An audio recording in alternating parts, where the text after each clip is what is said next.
कर भगाता है। हमारे मस्जिद की मीनारों पर आजान की गूंज उठती है तो इसे उससे भी तकलीफ होती है, लाउड स्पीकर हटाने की बात करता है।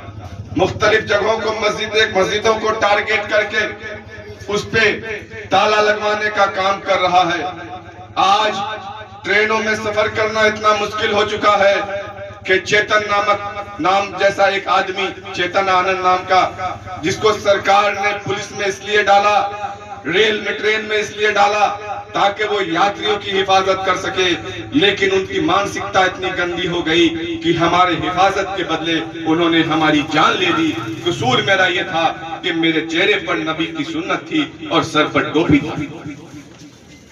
आज हम गफलत में जी रहे हैं। आप अगर अपने मेयार को अभी भी नहीं पहचानोगे तो यकीन मानो उसी तरीके से बारी बारी करते जाओगे।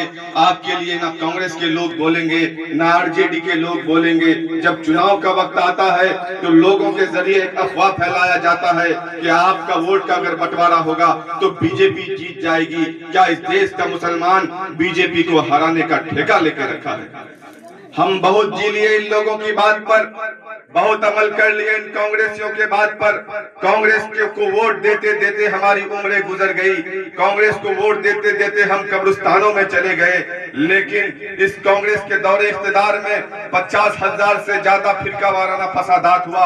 आज बाबरी मस्जिद अगर शहीद हो गई उसमें देन कांग्रेस का था। एनआरसी सन 1976 में आसाम में सबसे पहले आया, ये कांग्रेस ने लाया। अरे कांग्रेस ने तो हथियार बनाकर छोड़ दिया है, भाजपा उसे इस्तेमाल कर रही है। इसीलिए मैं आप लोगों से बस एक ही गुजारिश करता हूं कि इस बार सरकार बनाने के नाम पर नहीं बल्कि उस आवाज को मजबूत करने के नाम पर वोट करिएगा। जो आवाज अहवानों में उन जालिमों के आंख में आंख डालकर हमारे और आपके शरीयत की हिफाजत के लिए उठती है, उस आवाज को मजबूत करने के नाम पर वोट करिएगा। जो हमारी इबादत गाहों की हिफाजत के लिए उठती है, उस आवाज को मजबूत करने के नाम पर वोट करिएगा।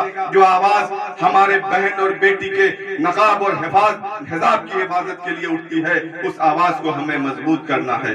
सरकारें कांग्रेस की बने, सरकारें बीजेपी की बने, बनती है बनने दीजिए, लेकिन मरने और कटने की जब बारी आती है इन जालिमों को चेहरा सिर्फ मुसलमानों का दिखता है। इसलिए आप तमाम लोगों से मैं कहता हूं कि आप तमाम लोग मुत्तहिद होकर अपने सियासी शऊर को पैदा करो, सियासी बेदारी अपने अंदर पैदा करो। हम हारे या जीते, हमारे कायद हारे या जीते, हमारा एक एक वोट जो हमारे लिए लड़ेगा, जो हमारे लिए बोलेगा, वही मेरे वोट का हकदार होना चाहिए। होना चाहिए कि नहीं होना चाहिए?